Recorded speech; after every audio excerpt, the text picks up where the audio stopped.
My name is Sarah Miller, and I am 31 years old. Two universal blood types on two donor cards told me a story my whole family had been hiding for 35 years. For 7 days, as I lay in a hospital bed with a cracked pelvis, a punctured lung, and a body kept alive by monitors and plastic tubing, my mother didn't show up once. She didn't call the nurses' station. She didn't send flowers.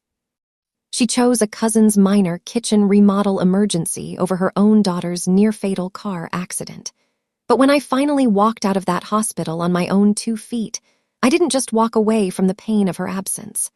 I walked straight into a truth that shattered every lie my family had ever built around me. Before we get into this, please take a moment to like and subscribe, but only if this story truly resonates with you.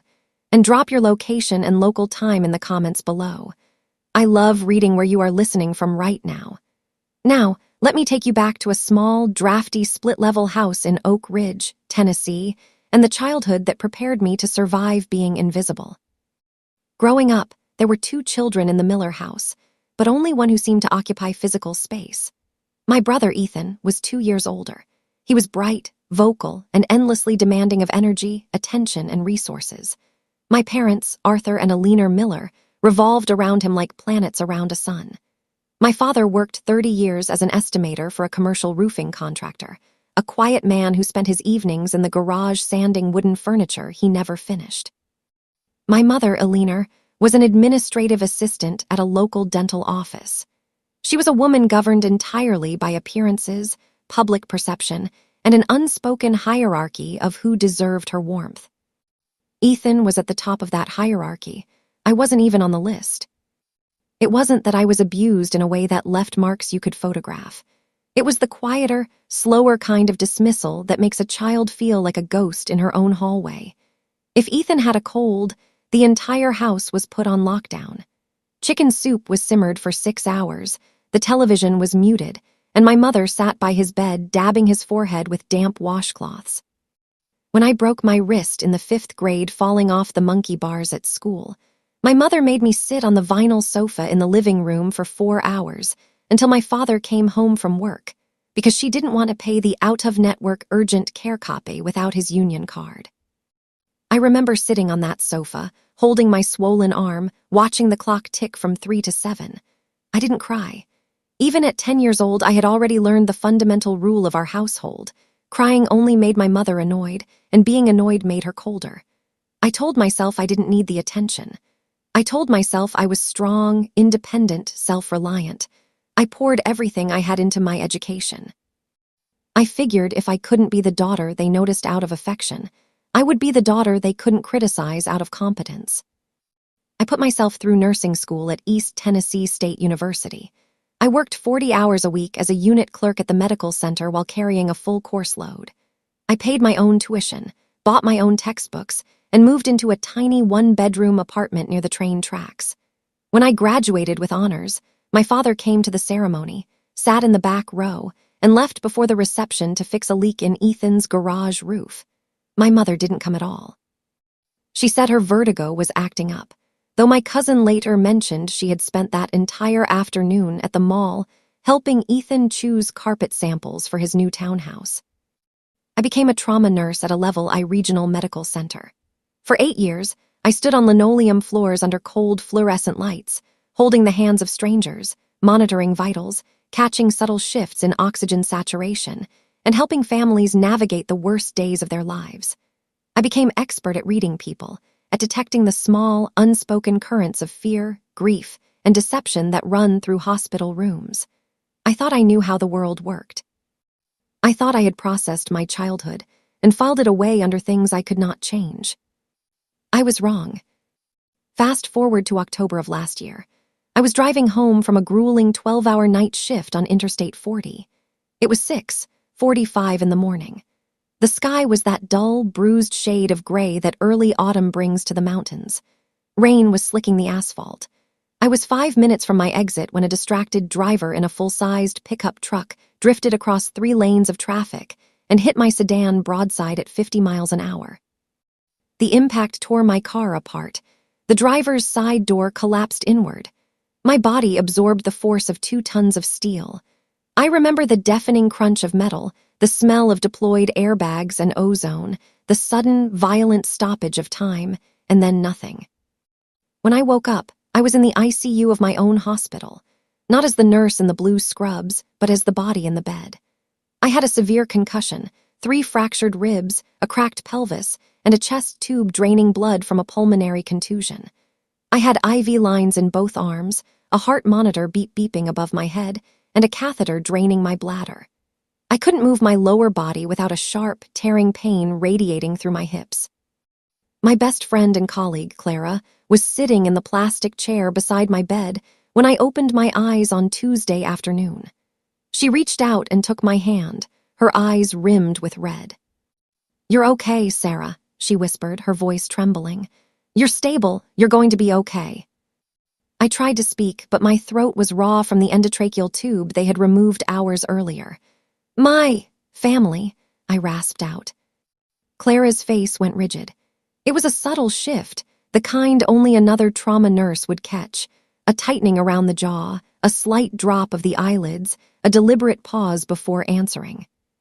"We called them Sarah," Clara said carefully. "We called your mother on Sunday morning as soon as you were brought in through the trauma bay." "Is she coming?" I asked. Clara looked down at her lap, smoothing a crease in her scrub pants. "Your mother told the charge nurse that Ethan had an emergency with his house. A pipe burst in his kitchen and flooded his hardwood floors. She said she couldn't leave him alone with the restoration crew, but that she would try to come by later in the week once things settled down." I lay there under the thin hospital blanket, listening to the rhythmic hum of the IV pump and the distant chime of call lights down the hall. A burst pipe. A flooded floor. That was the weight of my life on my mother's scale. On one side, her 31-year-old daughter lying in an intensive care unit with internal bleeding and a broken pelvis. On the other side, Ethan's soggy oak floorboards. The floorboards won. For 7 days, I stayed in that hospital. I underwent a pelvic reconstruction surgery. I struggled through excruciating physical therapy sessions just to sit up on the edge of the bed. I breathed into an incentive spirometer to keep my lungs from collapsing. Clara stayed by my side. My fellow nurses took turns sitting with me on their meal breaks. They brought me real coffee, combed the dried blood out of my hair, and held my arm while I took my first agonizing steps down the hallway with a walker. My mother never came. She didn't call the unit. She didn't send a card. On day 5, Ethan sent a brief text message, "Hope you're feeling better. Mom's real stressed about my kitchen. Catch up soon." If you have ever been in a situation where your family proved to you beyond a shadow of a doubt that you were completely disposable to them, drop a fire emoji in the comments. And if you think my family is about to face the ultimate wake-up call, type truth. Let's keep going, because what happened on day 7 didn't just hurt. It completely unraveled the reality I had lived in my entire life. On the 7th day, I was discharged. I was going home to my quiet apartment with a walker, a bottle of prescription pain medication, and a folder of discharge papers. Clara was driving me home. Before she pushed my wheelchair out of the room, the unit clerk handed me my complete medical record packet, the thick paper file containing my trauma intake charts, surgical notes, blood panel reports, and discharge summaries. "Just for your personal files, Sarah," the clerk said softly. "Since you're one of us, we made sure everything was documented down to the last detail." When I got to my apartment, Clara helped me settle into my armchair, made sure I had water and my medications within reach, and promised to check on me after her shift the next morning. Once the door clicked shut and I was alone in the quiet of my living room, I opened the heavy manila folder on my lap. As a nurse, reviewing medical charts is second nature. I flipped past the trauma flow sheets, the operative reports, and the anesthesia logs until I reached the baseline laboratory reports from the morning I was admitted. Page 14. Emergency blood panel and type and screen. My eyes scanned down the page, habit driving my focus toward the hemoglobin, hematocrit, and platelet counts. Then my eyes stopped at the blood typing line. Patient blood type, O negative. I stared at the black ink on the white paper. O negative, the universal donor. I blinked, thinking the pain medication was clouding my vision. I read it again. O negative. I set the paper down on the coffee table. My heart began to hammer against my ribs, a slow, heavy thud that resonated in my ears. I knew my blood type, or at least I thought I did. When I was 16 years old, my mother had given me an old red plastic emergency medical ID card to keep in my wallet. It was a card my parents had made for both Ethan and me when we were children.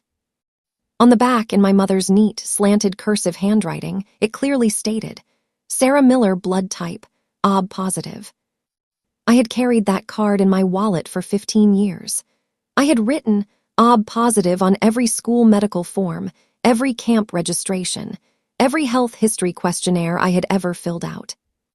Now, sitting in my living room, my trauma chart told me undeniable scientific truth. I was O negative.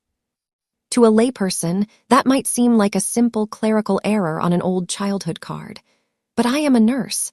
I know immunology. I know the absolute, unyielding mathematics of human genetics. Blood type is determined by codominant alleles inherited directly from biological parents. An OB-positive individual possesses both the A and B antigens. An O-negative individual possesses neither A nor B antigens and lacks the Rh factor entirely. I remembered, with terrifying clarity, 2 specific items stored in a metal filing cabinet in my father's home office. My mother had always been paranoid about medical emergencies. In that cabinet were 2 official American Red Cross blood donor cards from a community blood drive my parents had participated in when I was 12 years old. I had seen them dozens of times while looking for tax papers or insurance documents over the years. My father, Arthur Miller, was OB positive. My mother, Eleanor Miller, was OB positive. My hands began to shake violently. The paper in my grip rattled. It is a biological impossibility for 2 OB-positive parents to produce an O-negative child. 2 OB parents carry only A and B genes to pass along. They can produce an A child, a B child, or an OB child. They carry 0 O alleles. They cannot, under any law of genetics, nature, or medicine, give birth to a child with type O blood. It is an absolute genetic dead end. I sat in that chair for 2 hours as the afternoon sun faded from the window, leaving the room in cold, blue shadows. The pain in my fractured pelvis faded into complete insignificance compared to the roaring silence in my head.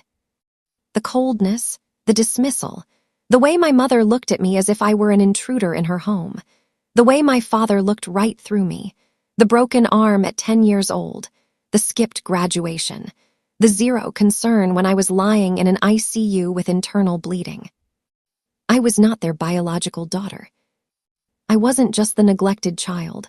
I was a secret, a mistake, an anomaly that had been brought into their house, raised on leftovers of affection, and given a fake blood type card to keep me from ever asking the questions that would tear their carefully constructed lie apart. That night, I didn't sleep. I sat at my computer with my walker beside me, pulling every medical record, every birth registry index, every public document I could access online. I ordered an expedited, high-density, direct-to-consumer DNA test kit, the kind that processes raw genetic data and matches you against global ancestor databases. When the kit arrived 2 days later, I scraped the inside of my cheek, sealed the vial, and sent it back with overnight shipping. While I waited for the results, I did what any trained investigator would do. I looked at the paper trail of my own existence. I requested a certified long-form copy of my birth certificate from the Tennessee Department of Health. When it arrived 5 days later, it listed Eleanor Miller as my mother and Arthur Miller as my father. It was signed by an attending physician named Dr. Robert Vance at St. Mary's Hospital in Knoxville, a facility that had closed its doors permanently in 2012. Everything on paper looked standard, legal, and official, but genetics does not lie to placate human record-keeping. 3 weeks after my accident, the notification popped up on my phone at 2:14 in the morning. Your DNA results are ready. My fingers were cold as I logged into the portal. I clicked on the Predicted Biological Relatives tab. At the very top of the list, under the category of *first-degree relative, parent *, a name appeared. It was not Alina Miller. It was not Arthur Miller. The name was Laura Vance *. Beside her name was a 49.8% shared DNA match across 3,420 centimorgans. A definitive, undeniable parent-child match. Below Laura Vance was a second entry. Sibling full sister *, matching a woman named Clara Vance. The very same Clara I had worked alongside in the trauma unit for 3 years. The same Clara who had held my hand in the ICU while my mother was helping Ethan with his flooded kitchen. My jaw dropped. The breath left my lungs in a sharp, ragged gasp. Clara wasn't just my friend and coworker. Clara was my biological sister. I spent the next 4 hours piecing together the timeline using public property records, court archives, and old newspaper digitized files. By dawn, the picture was crystal clear. In November of 1994, 31 years ago, Laura Vance was a 22-year-old unmarried nursing student living in Knoxville. She had become pregnant, hid the pregnancy from her conservative family, and gave birth to a baby girl at St. Mary's Hospital, the same hospital where Dr. Robert Vance, her uncle, worked as an attending obstetrician. At the exact same time, in the exact same ward, Alina Miller had delivered a stillborn baby girl at 38 weeks gestation. Alina Miller was 34 years old, desperate, and terrified of what a failed pregnancy would do to her image of the perfect family. Dr. Robert Vance, wanting to protect his young niece from the social stigma of an unwed pregnancy and eager to solve Alina's tragedy, engineered an informal, completely illegal off-the-books adoption. The record of Alina's stillbirth was altered. Laura Vance's baby girl was quietly handed over to Alina and Arthur Miller before the birth certificate was officially filed with the state. Laura Vance went on to finish her degree, marry 2 years later, and have another daughter, Clara. I was the secret baby handed through the back door of a hospital nursery to a woman who didn't want me, but wanted the asterisk idea of a second child to complete her family portrait. But when Alina brought me home, she couldn't hide her resentment. Every time she looked at me, she didn't see a daughter. She saw the ghost of her own failed pregnancy, a living reminder of a fraud she was committing every single day, and a child carrying the blood of a stranger. That was why she loved Ethan. Ethan was hers asterisk. I was just a forgery she had agreed to keep in her house. 2 days later, I invited Clara to my apartment under the pretense of needing help changing the dressing on my surgical incision. She sat on my sofa, drinking tea, chatting about the schedule at the hospital. I set 2 printed pages on the coffee table in front of her. One was my DNA match report. The other was a copy of my birth certificate alongside her mother's maiden name records. Clara read the pages once, then twice. She looked at the screen of her phone, then looked at me, her eyes wide, her mouth trembling. "Sarah," she whispered, her voice cracking. What is this?" "Look at the top match, Clara," I said softly, my voice remarkably calm. "Your mother, Laura, is my biological mother. You and I are full biological sisters." Clara burst into tears, not tears of horror, but tears of a sudden, overwhelming realization. She pulled me into a hug, careful of my healing ribs, and we sat on that sofa for hours as she told me about her mother. Laura Vance had passed away from breast cancer 5 years earlier, but Clara told me that up until the month she died, her mother had kept a small, silver-framed photograph of an unnamed newborn baby tucked inside her Bible. Every year on November 12th, my birthday, Laura would light a candle on the kitchen counter and pray quietly for 20 minutes. She had never told Clara why. My biological mother hadn't abandoned me out of coldness. She had been a terrified 22-year-old whose family had made a choice for her, and she had spent 30 years quietly grieving the daughter she was never allowed to hold. Now came the final piece of the architecture, the confrontation. I didn't call a lawyer immediately. I didn't file a lawsuit. I didn't make a scene on social media. I waited until the day before Thanksgiving, the one holiday my mother demanded everyone attend at her house to maintain the illusion of family unity. I drove to Oak Ridge in my new car, my walker replaced by a sturdy wooden cane. I walked up the concrete steps of the split-level house where I had spent 18 years being a ghost. Inside, the house smelled of roasted turkey, sage stuffing, and pumpkin pie.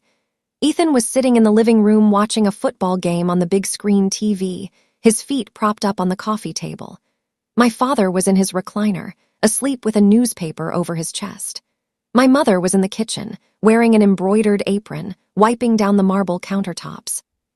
When I walked through the front door, my mother looked up, her expression tightening instantly into that familiar look of mild annoyance.